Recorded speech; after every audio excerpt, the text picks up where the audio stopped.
80 সংখ্যক স্বাধীনতা দিৱস উপলক্ষে সমগ্ৰ দেশবাসীক অভিনন্দন জনাইছোঁ আৰু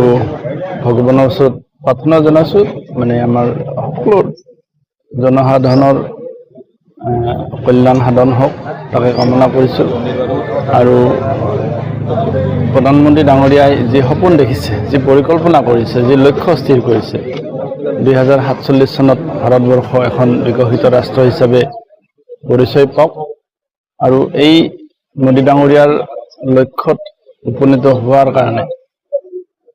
আমাৰ দেশৰ জনসাধাৰণে দেশ নিৰ্মাণৰ কাৰণে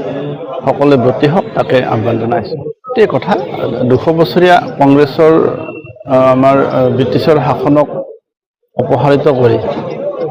দেশখন স্বাধীন কৰাৰ সময়ত স্বাধীন কৰাৰ কাৰণে ভাৰতবৰ্ষৰ লাখ লাখ লোক তেওঁলোকৰ নিজৰ বলিদান আগবঢ়াইছিল বহুতে জীৱনৰ সৰ্বোচ্চ বলিদান দিছিল আৰু তেনেকুৱা ত্যাগ তেনেকুৱা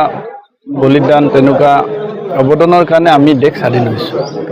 আৰু সেই মহান স্বাধীনতা সংগ্ৰামীসকলৰ স্বাধীনতা সেনানীসকলৰ লক্ষ্য আছিল যে ভাৰতবৰ্ষক এখন বৈভৱশীল ৰাষ্ট্ৰ হিচাপে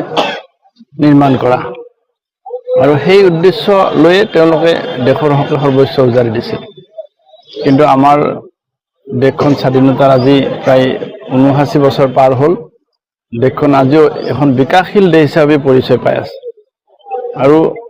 সেই দেশখনক বিকাশশীল দেশ এখনক বিকশিত দেশ হিচাপে নিৰ্মাণ কৰাৰ লক্ষ্য এতিয়া মোদী ডাঙৰীয়াই লৈছে আৰু তেখেতৰ নেতৃত্বত সেই সংকল্প সিদ্ধিলৈকে ৰূপান্তৰ কৰাৰ ক্ষেত্ৰত সকলো দেশবাসীৰ নিজৰ অৰিহণাৰ প্ৰয়োজন আছে নিজৰ ক্ষেত্ৰত থাকি ৰাষ্ট্ৰ নিৰ্মাণত সকলোৱে বৰঙণি যোগোৱাৰ প্ৰয়োজন আছে আৰু আমি দেশবাসীক সেইটো আহ্বান জনাইছোঁ জনসাধাৰণক সেইটো আহ্বান জনাইছোঁ যে প্ৰত্যেকে যাতে ৰাষ্ট্ৰ নিৰ্মাণৰ কাৰণে ৰাষ্ট্ৰ নিৰ্মাণৰ লক্ষ্য লৈ নিজৰ দায়িত্ব পালন কৰে।